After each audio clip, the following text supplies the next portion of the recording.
Hey guys, I am going to make some pickles and I'm going to make them using low temperature pasteurization. I just did that for the first time a couple weeks ago and they were awesome, and I'm going to try it and I'm going to show you how it's done. Okay, first things first, we have our cucumbers sitting in an ice bath. I picked these this morning and some of them are a little bit bigger than I would have liked to have for pickles, but it's all right. They were kind of hiding from me. So they're sitting in a nice bath, staying nice and crunchy. And the next thing I'm gonna do is make my brine. Okay, so for the brine, we're gonna turn on the oven and we're gonna get this to a boil. We're going to do a half gallon of 5% acidity vinegar. So we wanna make sure it has 5%. And I had about a half a gallon left, so I'm just gonna dump this whole thing in here.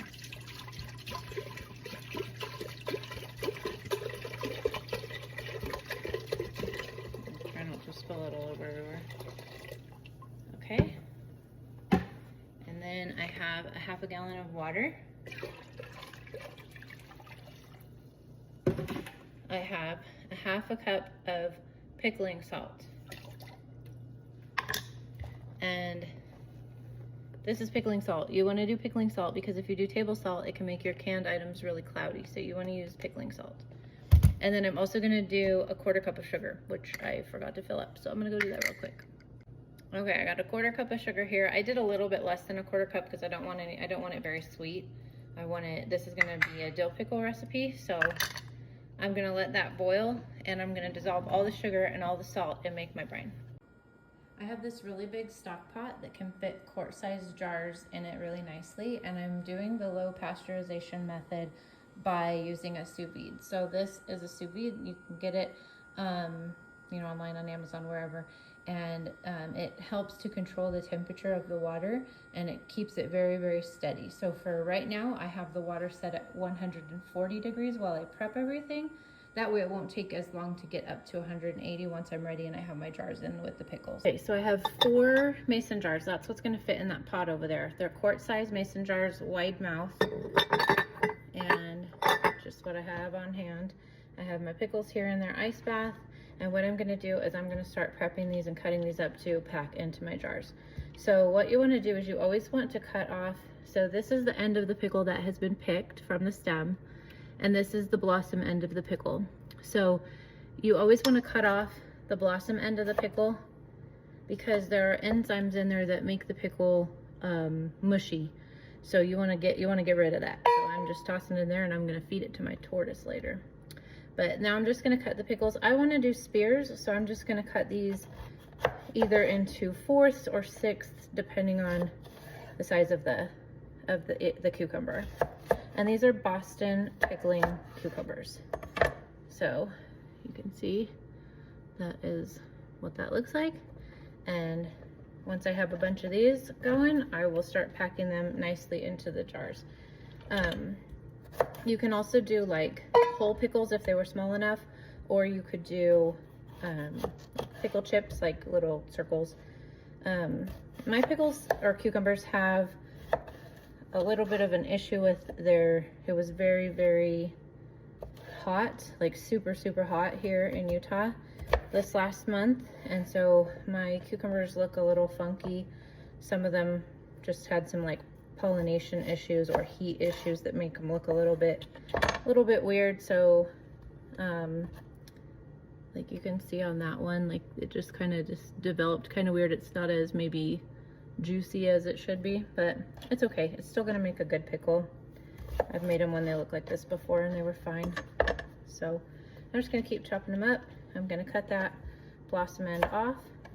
I'm gonna slice my pickles into spears, and then I'm gonna pack up my jars.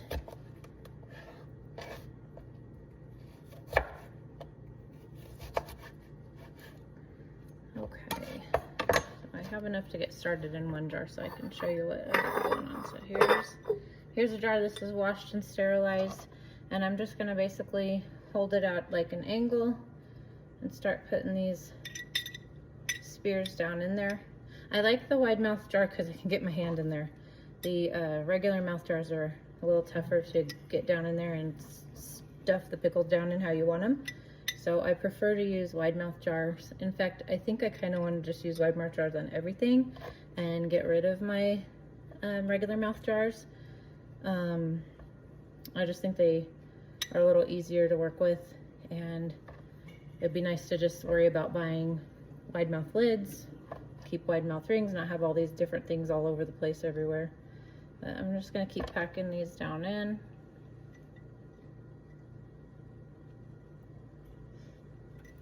Pretty tight, packing it down in there pretty tight, just kind of sliding them in. And I think I can get a little bit more. I'll cut up a smaller one here. Again, cutting off the blossom end.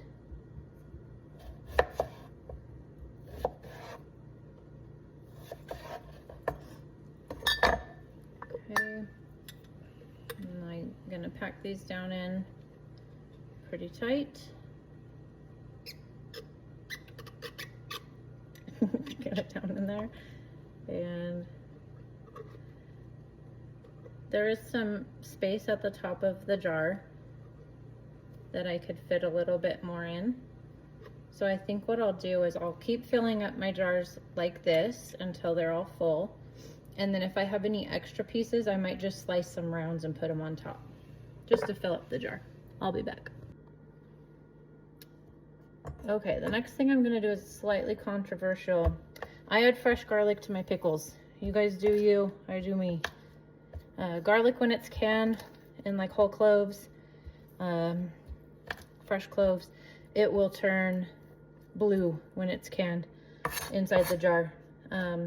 But I add it to my pickles. I haven't had any problems or anything with it. It does turn blue sometimes, but I like to just kind of give it a little crush, a little chop, and then I'm gonna add some garlic to all of my pickle jars. So I have 4 jars here ready to go, and I'm gonna add several cloves to each jar. I like a real garlicky dill pickle, and I'm just gonna pop those just in the jar on top. Okay, the next thing that I'm gonna do, I'm gonna add a little bit more on this one. Okay. Next thing I'm gonna do is I'm gonna add my spices. So for me personally, what I like is I like whole peppercorns. So I'm going to do 2 teaspoons of peppercorns per quart jar.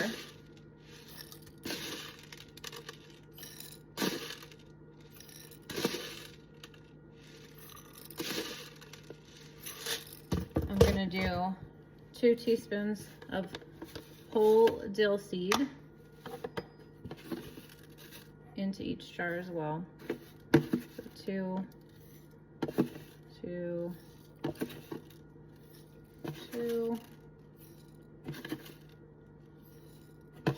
and 2.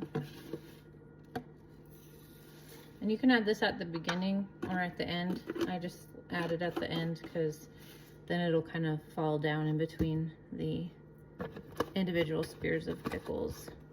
I also will add 1 teaspoon of mustard seed to each jar.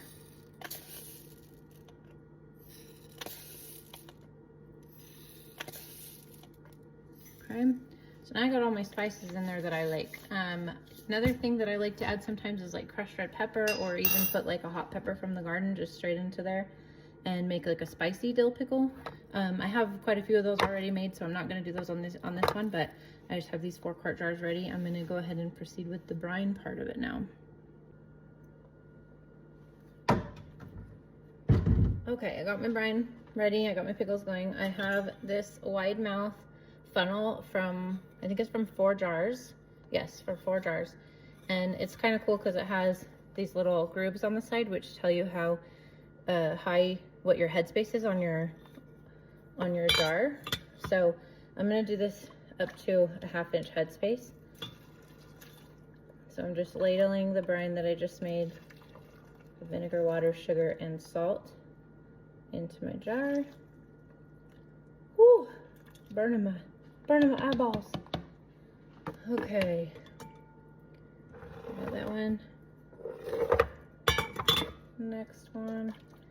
And then what I do is I just save my brine. It's not gonna go bad, it's a brine, it's pickling, right? So I just actually will, because I used the rest of this vinegar, I'm actually just gonna put this brine into this and then save it in my pantry so that when I get enough to make another batch of pickles in a few days, I can just have my brine ready to go. And I'm just gonna fill this one up.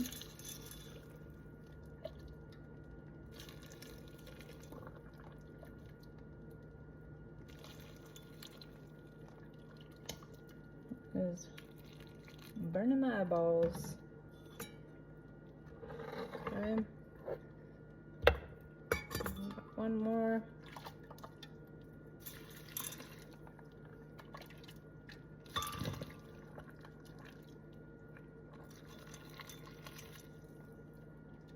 Okay.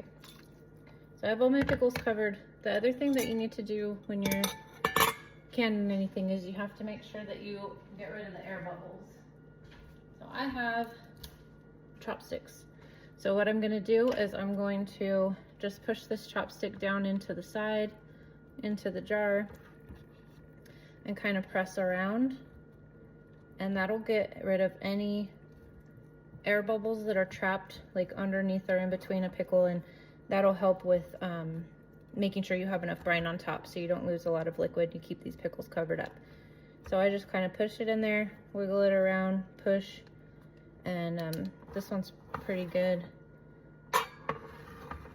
So you just do that on all your jars. You just push your little, I got this one packed pretty tight, but you push it in there. I kind of push against the pickles in there, the cucumbers in there, and release any air bubbles. And if you notice that your headspace from where your liquid is drops, then you know that you release, a bunch of air bubbles and you need to refill it up a little bit. So I'm just gonna keep doing that on all 4 of my pickle jars. I really did these pretty tight, so there we go. Ooh, okay. This one. So I did see some air bubbles kind of escaping. This one dropped down a little bit, so I'm just gonna add a little bit more brine to this one to make sure that I have that 1/2 inch head space. Doesn't need much. Fill it right up to that little line on the funnel. And then the next thing that you do is you take paper towel or a rag with some vinegar on it, and then you wipe your rims. I'll be right back, I need more vinegar. Okay, so I have my 4 jars canning lids. I have my paper towel with some vinegar on it. I'm gonna take that and wipe around the rims, make sure nothing's on there that would prevent a good seal. And I'm just gonna keep going, wipe around, and get that all cleaned up. Okay, so those are good. Now I'm gonna put on my lid and my ring, and you just want to do to fingertip tight. So you're not going to crank it on, you're going to just do it till it just is a little bit resistance, and that's it. So again, put your lid on, put your ring on, just until it starts to feel like it's connected, and then that way the air can still escape while it's canning and you can get a good seal on your jar. Okay, so that's it. Okay, now I'm going to put them into the sous vide. Okay, here are my pickles ready to go in. I have my temperature just like resting at about 140 degrees. Once the pickles go in, I will up the temperature to 182. So for low temperature pasteurization, you want to have it between 180 and 185 for 30 minutes. So what I'm going to do is I'm going to go ahead and put these jars into my big pot here carefully. Okay. And I have this filled up pretty high. So I think what's gonna happen is the next jar I put in, it's gonna raise the water up a little bit too high, so I'm gonna need to ladle some out. So I'll grab another jar, put that down in there. I do still have a rack on the bottom. I'm not putting it directly into the bottom of the pot. So this did raise the water level up, so I'm just gonna ladle a little bit of that off of there and then add my last jar. Okay, while my pickles are being made in the sous vide method, the low temperature pasteurization method, I wanted to show you some that I've done over the last couple of weeks. So 2 weeks ago I did these. This is a China Jade cucumber, and I did it with some crushed red pepper that's from my garden that I dehydrated. And you can see there's like garlic in there, the mustard seed, the dill, and peppercorns. So these are shelf stable. They'll go on the shelf. They're not a refrigerator pickle. The low temperature pasteurization is approved by the National Center for Home Food Preservation. You can look up how to do it there. But these are a China Jade cucumber with some hot peppers. These are whole pickles that I did the other day, and I had some freeze-dried dill from last year that I added to this one, but I also did add some dill seed to it as well because I wasn't sure how potent the fresh freeze-dried dill would be. So these are whole pickles. That was a week ago. This is another one I did 2 weeks ago. This one is pickle chips, and you can see I put a hot pepper from the garden in there. I like a spicy pickle. And then here's some spicy pickles that I did. This is the Boston pickling cucumber, and these are ones that have been in my fridge. We cracked these ones open a week after we made them, and then we've just been snacking on them all week. But I wanted to show you, looks like my family's been digging in on these. Wanted to show you, oh geez, I can't get it, that they stay crunchy. So here we go.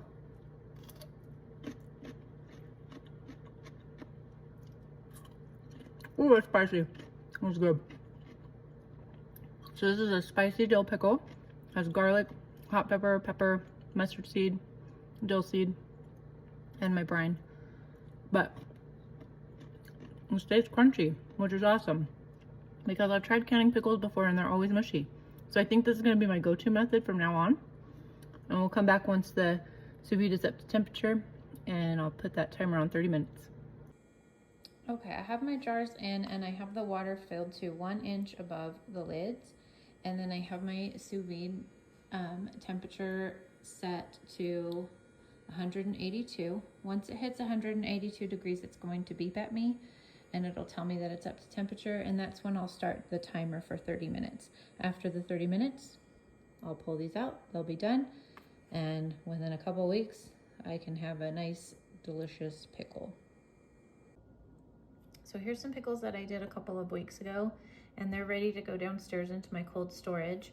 I put my little label on there so that I could remember that these are the low temperature pasteurized pickles that I made in 2026. And I had ChatGPT make that label for me, and then I just printed it on my thermal printer, popped that lid on, and these are ready to just go down into my cold storage for long-term storage. And I will no longer have to keep jars and jars and jars of pickles in my refrigerator. These to me taste like a refrigerator pickle. They maintain their crunch. I've really been loving this method. So time will tell how crunchy they stay, you know, within the next 6 months to a year. But right now they're pretty dang good, and they're nice and crunchy, and I'm really loving this method. So I think this is gonna be my go-to.